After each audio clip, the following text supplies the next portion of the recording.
Córdoba, el juez federal de Córdoba, Ricardo Busto Fierro, que declaró inconstitucional la suspensión de la fórmula de movilidad jubilatoria de 2020 y ordenó a la ANSES recalcular la jubilación de un demandante según los porcentajes surgidos, el cálculo previsto por la ley 27.426 sancionada durante el gobierno de Mauricio Macri. Se tomó esta causa Genesio Néstor Jorge contra ANSES sobre reajustes varios que tramita el Juzgado Federal número 1 de Córdoba y según el juez Busto Fierro, la potestad de disponer incrementos por decreto que no responden a un lineamiento objetivo trastoca el principio de legalidad. Le vamos a preguntar a la doctora Andrea Falcone, que es abogada especialista en previsión social, qué significa todo esto. ¿Cómo le va, doctora? Jorge Díez la saluda. ¿Qué tal, Jorge? ¿Cómo te va? Bien, gracias. ¿Podemos traducir qué significa este fallo o esta decisión del juez de declarar inconstitucional la suspensión de la fórmula de movilidad? Sí, el año pasado se tomó la decisión de dejar sin efecto la fórmula de movilidad y de dar los aumentos a partir de ese momento por decreto, ya sin un sustento, digamos, estadístico de índices, simplemente por la voluntad del Poder Ejecutivo. A raíz de eso, se presentaron miles de amparos a lo largo y ancho de todo el país, porque lo que se sostiene es que el aumento de marzo y de junio del año pasado ya estaban devengados, o sea que estaban en el bolsillo del jubilado.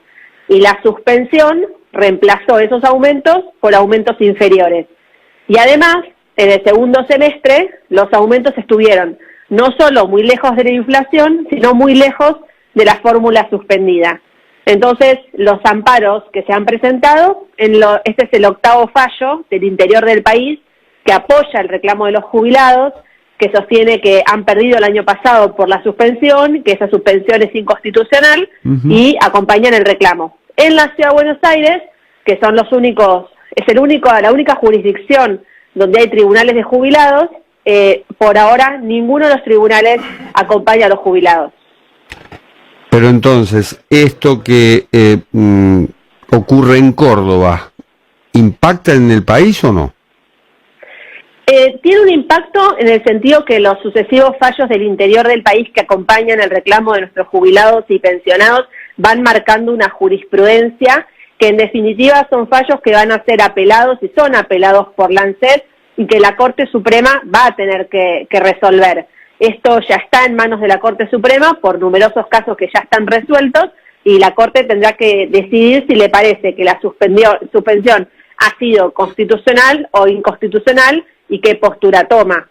Claro. Y en caso de declararse inconstitucional, ¿qué puede pasar? Y lo digo más que todo pensando en el jubilado en sí. Es decir, ¿le van a aumentar lo que cobra?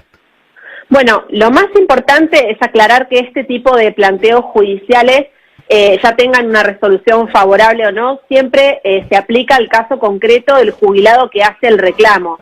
Después tiene un impacto general en el sentido que, como pasó en su momento con Badaro, si bien Badaro resolvió la cuestión de José Badaro, que era un jubilado, sirve como antecedente para que lo pidan el resto de los jubilados, pero lo tienen que pedir. Ninguno de todos estos fallos va a ser una solución automática para todos, sino que va a ser una solución individual para el que lo está reclamando. Pero si hay un fallo de la Corte, ¿no sienta jurisprudencia? Claro, sienta jurisprudencia, pero si supongamos que yo soy jubilada y me siento agraviada y quiero reclamar, voy a tener que presentar mi reclamo individual invocando este antecedente de la Corte Suprema, que no se me va a aplicar de forma automática, sino que voy a tener que pedir que se me aplique a mi caso concreto. Es injusto el sistema, porque tengo que un jubilado tiene que contratar un abogado, y no lo digo por usted, enhorabuena que tengan trabajo, no, pero... es así, es así porque esto que decís es muy importante. El motivo por el cual sucesivamente se genera nueva litigiosidad, porque lo que estamos haciendo es recortar los saberes de los jubilados, y esto lo hacen todas las gestiones, no es que lo hace esta, lo hizo la anterior también, tiene que ver con que históricamente 1 de cada 10 jubilados reclama, solo 1. Claro. Entonces, hay 9 que se quedan con la quita y 1 que reclaman, bueno, al que reclama le pagan, y obviamente muchos jubilados primero piensan que no lo van a cobrar en vida, muchas veces le tienen miedo a los abogados, obviamente, y otras veces ni siquiera se enteran que podrían cobrar más. No, y a eso se suma que con todo respeto, los jubilados no disponen de 20 años para esperar que haya un fallo de la justicia. Bueno, eso es importante, porque si bien los fallos, por ejemplo, los reajustes de haberes, que es lo más usual, que todavía hay un stock de 300.000 juicios, están tardando mucho menos, la mitad de lo que tardaban antes y se pagan mucho más rápido, pero bueno, 4 años en la vida de un jubilado es un montón, y a veces perdemos noción de eso, los que estamos en el día a día, nos parece que 4 años pasan rápido, y la verdad es que no, son 4 años en la vida de un adulto mayor, pero en Argentina por el momento no hay otra solución, porque este tipo de medidas solo generan litigiosidad, y el que no reclama no cobra. Es decir, la ANSES es una caja política, digámoslo con todas las letras. Yo lo que creo que ANSES se maneja con un espíritu de último momentismo. No hay ninguna planificación a largo plazo, solo hay parches tras parches, más parches. Pero cuando hay que ir a buscar plata, la sacan de ahí. Sí, la sacan de ahí, pero también, digamos, hay una falta de proyección a largo plazo que va a hacer que, en definitiva, las jubilaciones sean cada vez más paupérrimas, cada vez alcancen para menos, porque no se está pensando a 20 años, que es lo que sí se está haciendo en los países desarrollados. Digamos, el sistema de previsión es un reflejo de todo el resto de las cuestiones que se manejan de la misma manera, ¿no? Sí, pero ¿cómo se puede pensar? A ver, un jubilado hoy cobra una mínima 21 o 22.000 pesos. La canasta mínima de un jubilado supera los 50.000 pesos. Ni siquiera estamos pensando en el presente. Bueno, yo creo que en realidad lo que tenemos que entender es que la generación de Norma Pla del 90 fue una generación de jubilados perdida. Lo mismo sucedió con todas las generaciones posteriores y va a ser lo mismo con esta. Pero si no tomamos una decisión de fondo, de empezar a darle al tema la seriedad que merece, y que si yo no tomo decisiones hoy correctivas, las jubilaciones cada vez van a rendir menos, la generación mía, que yo tengo 40 años, también va a ser perdida. Sí, en algún momento esto hay que enderezarlo con seriedad, con correctas decisiones tomadas sobre bases estadísticas, y dejar de emparchar algo que en definitiva siempre el resultado es el mismo, jubilaciones que cada vez alcanzan para menos.